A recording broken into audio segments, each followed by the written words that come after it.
Ya, halo semuanya. Kita kembali lagi ke topik fisika dasar 2B, yaitu mengenai fisika modern. Nah, sebagai pendahuluan kita belajar dulu sedikit mengenai sejarah fisika klasik bisa berubah menjadi fisika modern. Nah, sebagai pendahuluannya kita belajar sekilas mengenai sejarah fisika klasik bisa berubah ke fisika modern. Nah, untuk ilmuwan yang mempelopori fisika klasik ini, yang pertama adalah Newton, yang terkenal dengan 3 hukumnya yang menyebutkan bahwa suatu benda itu adalah partikel, atau hukum Newton tersebut berlaku untuk semua partikel. Sedangkan si Huygens itu adalah menemukan konsep gelombang. Nah, namun pada fisika klasik tersebut, bahwa sebuah benda atau sebuah partikel dan sebuah gelombang itu adalah sesuatu hal yang tidak bisa digabung. Nah, namun seiring dengan berkembangnya zaman, terdapat teori atau eksperimen juga yang menyebutkan bahwa ada sesuatu yang bisa bersifat sebagai partikel dan ada sesuatu yang bisa bersifat sebagai gelombang. Contohnya adalah cahaya. Jadi cahaya itu ternyata bisa bersifat sebagai partikel dan juga bisa sebagai gelombang elektromagnetik. Nah, konsep inilah yang disebut dengan dualisme gelombang yang dipelopori oleh si de Broglie.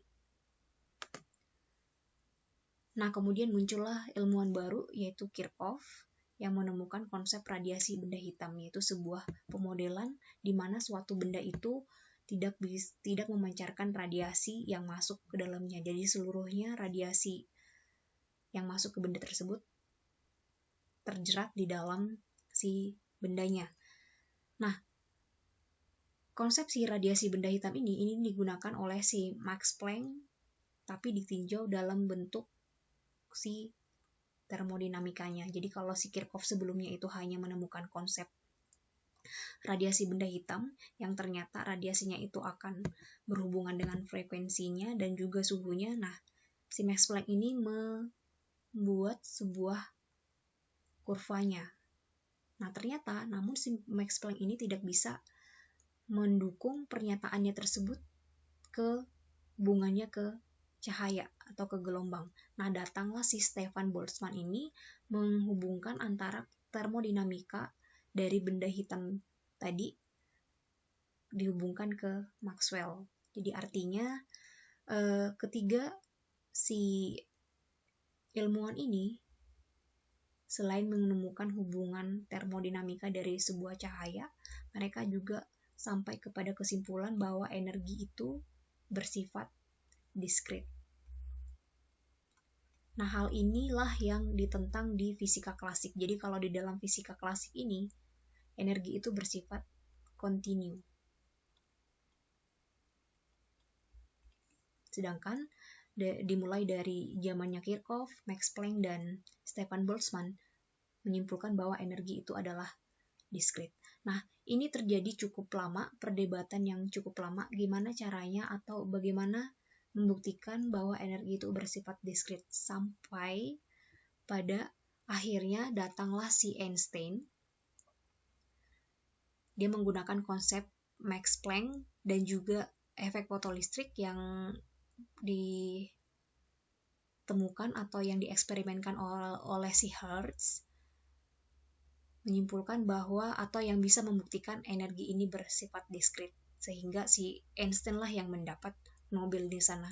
Nah, satu kesimpulan yang bisa kita ambil adalah ini hampir sama dengan si Einstein, ini hampir sama dengan konsepnya si Maxwell yang dia mempelajari penemuan-penemuan sebelumnya, yaitu sejarah-sejarah ilmu sebelumnya itu seperti apa. Nah, Albert Einstein juga sama.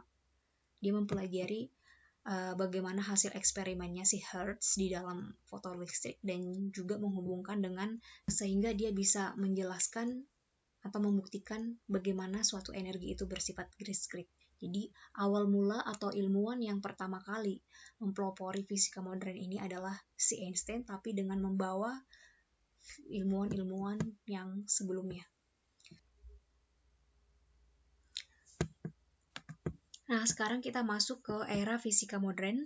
Konsep yang pertama ditemukan di dalam era ini adalah bahwa cahaya itu merupakan sebuah foton dan juga merupakan gelombang materi. Jadi, jika kita tinjau cahaya sebagai partikel, dia itu adalah partikel foton dan juga dia merupakan sebuah gelombang yang memiliki materi. Materi di sini artinya dia memiliki momentum dan juga energi.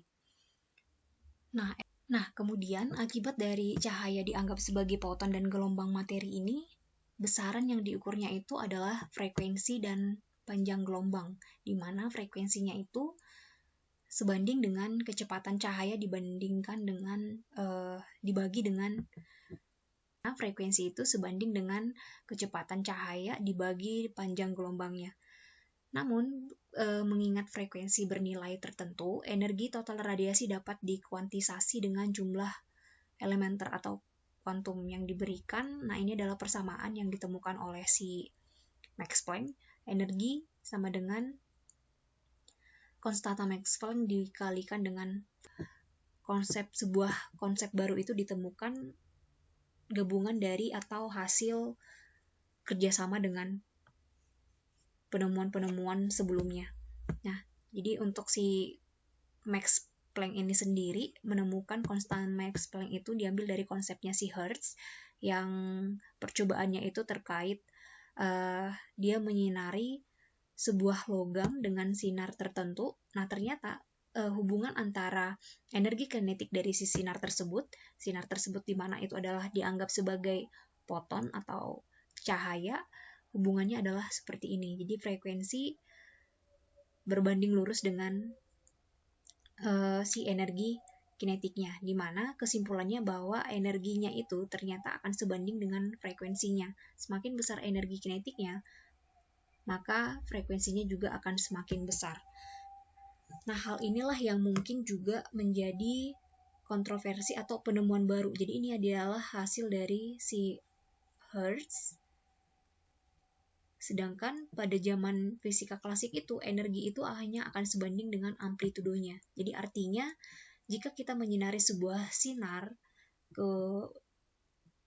atas sebuah logam, semakin besar intensitasnya, maka energinya juga akan semakin besar kalau sesuai dengan fisika klasik ini. Nah, ternyata kesimpulannya di percobaannya si Hertz itu tidak demikian. Energi itu hanya sebanding dengan si frekuensinya, bukan kepada intensitasnya. Nah, ini juga kesimpulan fisika klasik ini dapat kita temukan pada interferensi kemarin ya.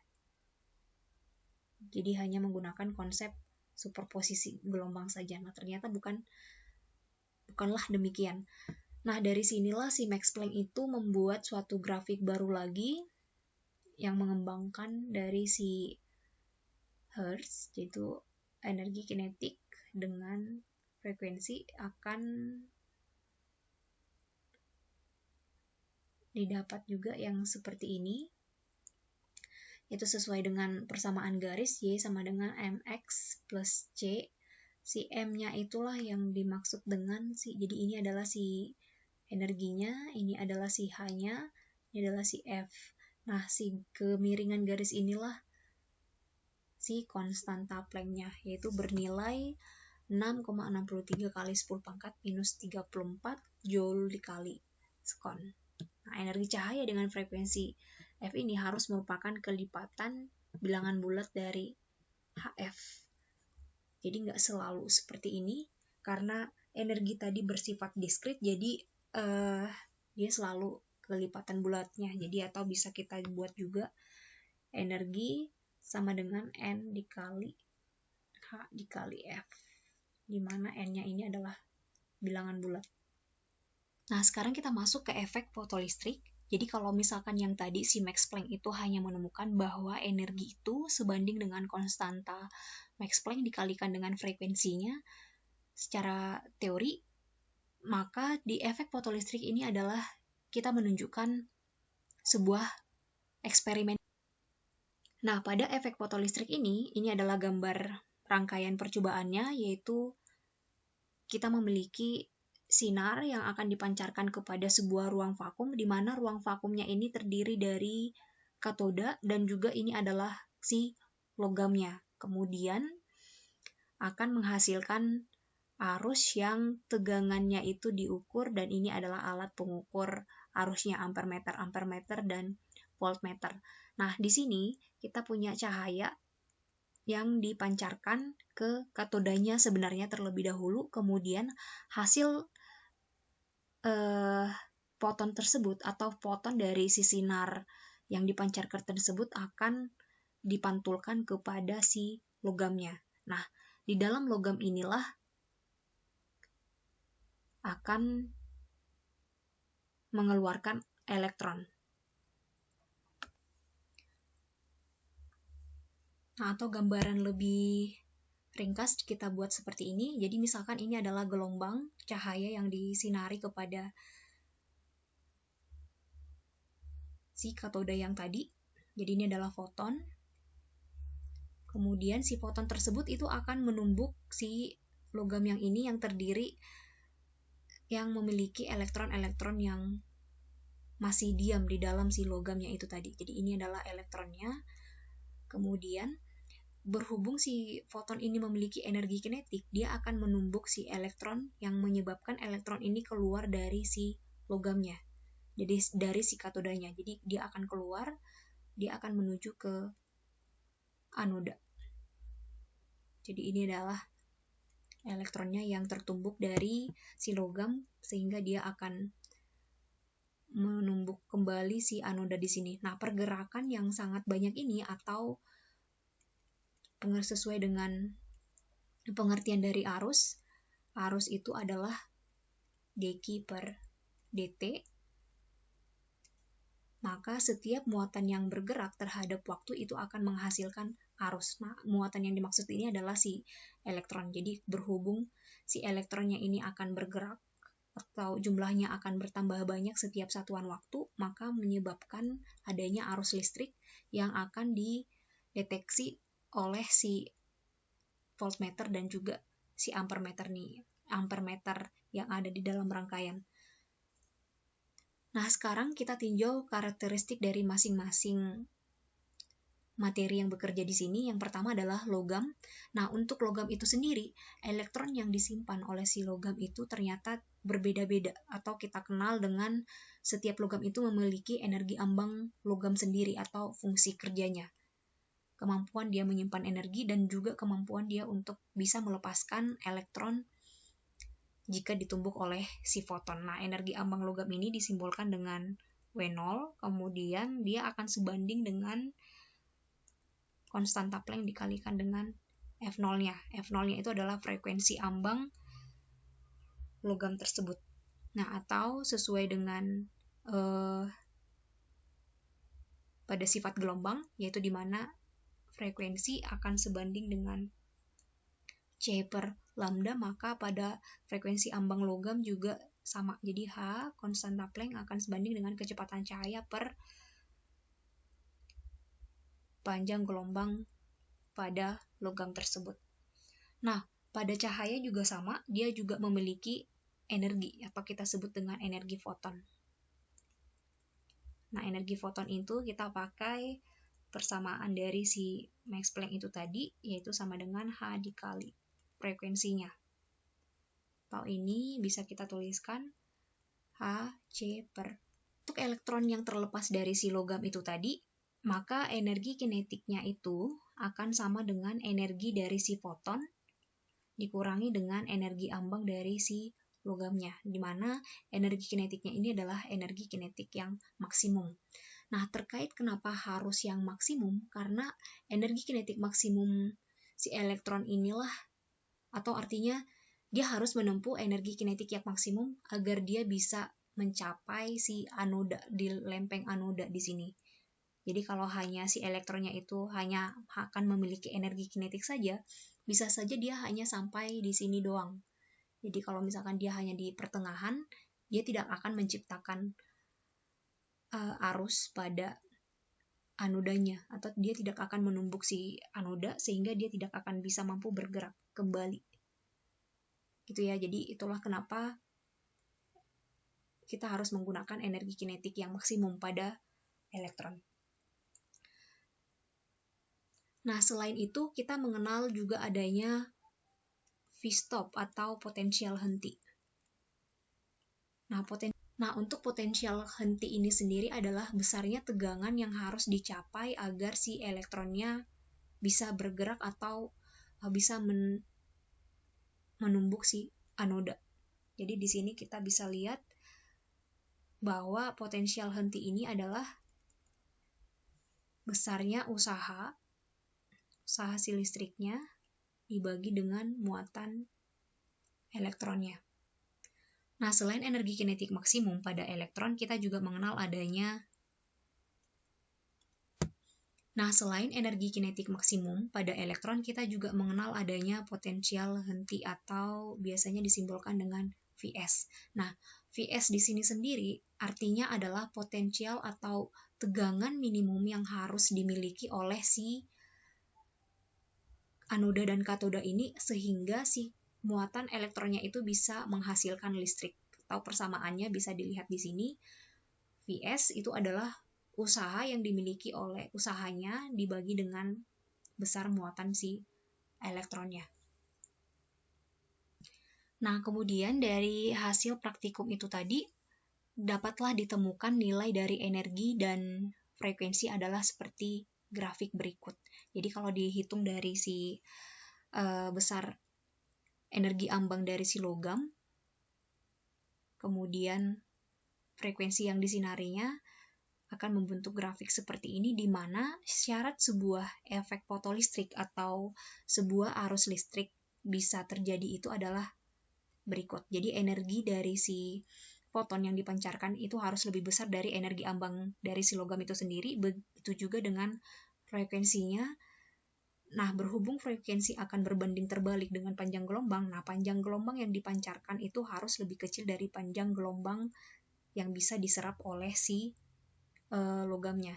Jadi kalau misalkan kita lihat di sini, jadi misalkan ini adalah energi kinetik maksnya si elektron, maka efek fotolistrik itu hanya terjadi pada daerah yang bagian atasnya, yaitu sesuai dengan syarat-syarat ini tadi.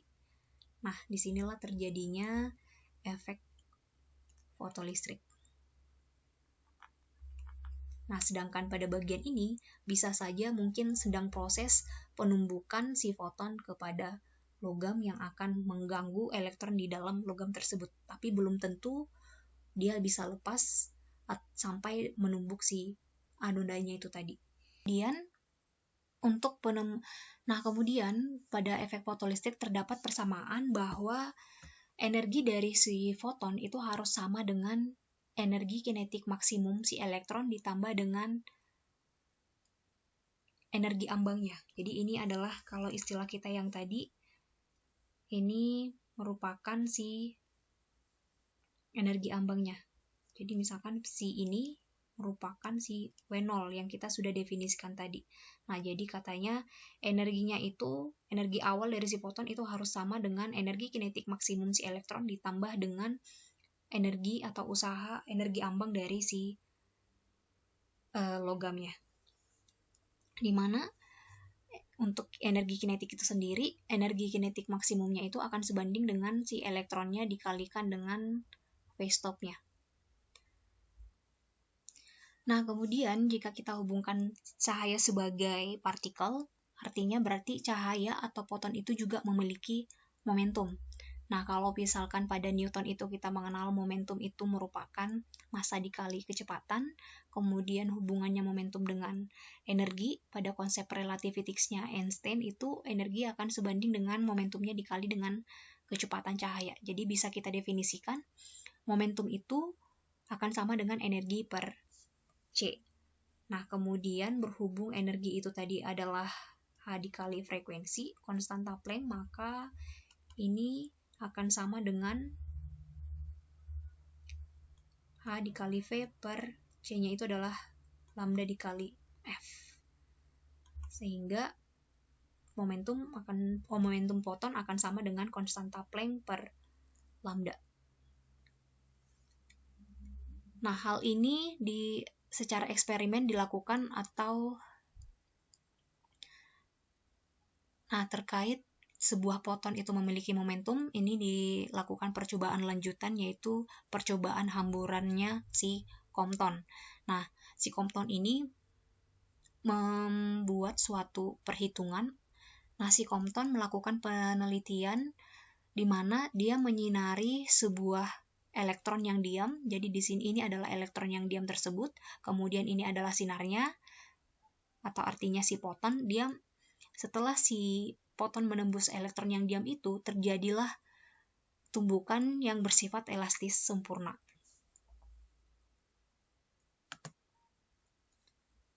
Yaitu di mana antara masing-masing si foton dan elektron itu setelah tumbukan itu akan memiliki kecepatan tersendiri. Nah, berhubung tadi tumbukan yang diciptakan pada foton terhadap elektron tersebut adalah tumbukan elastis sempurna, jadi kita ingat kembali bahwa pada elastis sempurna itu momentum sebelum tumbukan itu akan sama dengan momentum setelah tumbukannya. Jadi ini akan ada momentumnya si foton akan sama dengan momentumnya si foton setelah tumbukan plus momentumnya si elektron. Ini adalah syarat yang pertama dalam elastisitas sempurna. Kemudian syarat yang kedua yaitu adanya kekekalan energi juga atau konservasi energi. Di mana pada hubungan antara momentum dengan energi relativistik itu E kuadrat sama dengan P kuadrat C kuadrat plus M C kuadrat. Nah, kenapa ini ada? Jadi ini ada hadir jika pada objek atau partikel yang kita tinjau itu meskipun dari jadi ini hadir untuk ini adalah hubungan antara si MC kuadrat dikuadratkan ini merupakan energi diam dari sebuah benda yang bergerak. Jadi kalau misalkan kita tinjau di konsep hamburannya Compton ini, di sini asumsinya elektronnya itu adalah diam. Padahal yang kita tahu elektron itu tidak pernah diam sekalipun dia dianggap diam di sini. Jadi artinya elektron itu akan memiliki komponen yang ini, MC kuadrat ini, yaitu diasumsikan sebagai energi diamnya karena elektron itu tidak pernah diam meskipun dianggap diam di sini. Jadi energi diamnya itu merupakan atau berasal dari si elektron itu bergerak pada rotasinya sendiri. Nah, dari inilah kita akan memperoleh untuk konservasi energinya bahwa pada tumbukan yang kasus hamburan Newton itu, jadi energi awalnya itu adalah P-nya si foton dikalikan dengan C, energinya foton ditambah dengan energi diamnya si elektron. Sama dengan energinya si foton setelah tumbukan ditambah dengan momentumnya si elektron plus energi diamnya. Nah, jadi bentuk konservasi energi pada tumbukan atau pada hamburan Compton akan seperti ini. Nah, kemudian untuk penurunan rumus selanjutnya adalah berhubung ini adalah tumbukan 2 dimensi, berarti kita harus meninjau komponen X dan juga komponen Y-nya, begitu juga untuk elektronnya. Bisa kita lihat di sini untuk masing-masing sumbu X dan sumbu Y-nya. Nah, nanti akan dihasilkan bahwa delta lambda atau perbedaan panjang gelombang si fotonnya sebelum tumbukan dan setelah tumbukan itu akan sama dengan H per MC dikali dengan 1 min cos C. C-nya itu adalah sudut antara si fotonnya sebelum sudut antara si foton setelah tumbukan terhadap sumbu X-nya. Nah, jadi di sini panjang gelombang yang maksimumnya akan dicapai jika C-nya itu akan bernilai V atau komponen yang di sini akan bernilai 0. Dan selanjutnya adalah cahaya sebagai gelombang probabilistik. Nah, hal ini karena atau dihubungkan dengan konsep interferensi kita yang kemarin, jadi pola insentitas pada layar itu dapat menunjukkan probabilistiknya. Nah, berhubung jika pada praktikum interferensi kemungkinan cahaya ditemukan itu akan sangat susah, dilanjutkanlah sebuah penemuan atau percobaan yang hanya akan memunculkan dua kemungkinan. Jadi di sini kita memiliki sebuah sinar dipancarkan dari satu sumber, kemudian akan dipantulkan kepada dua cermin, sehingga hanya akan membentuk lintasan 1 dan 2. Ya, M1 dan M2 di sini. Kemudian berhubung cermin ini akan memantulkan cahaya kembali, jadi di sini D-nya ini adalah sebagai si sinar detektornya, kemudian si B ini adalah pemisah berkasnya. Jadi fokuslah cahayanya itu akan dideteksi oleh si D-nya itu sendiri. Nah, dari sinilah cahaya itu bisa ditemukan probabilitas akan membentuk. Nah, dari percobaan inilah ditemukan probabilitas untuk menemukan fotonnya itu akan berapa persen dari banyaknya sinar yang akan dipancarkan. Nah, ini adalah kesimpulan dari percobaan yang tadi, yaitu cahaya dihasilkan pada sumber sebagai foton, cahaya diserap pada detektor sebagai foton, dan cahaya bergerak antara sumber dan detektor sebagai gelombang probabilistik. Baik, sekian untuk fisika modern kali ini. Sampai bertemu di pembahasan soal selanjutnya. Semoga bisa dipahami dan semangat belajar.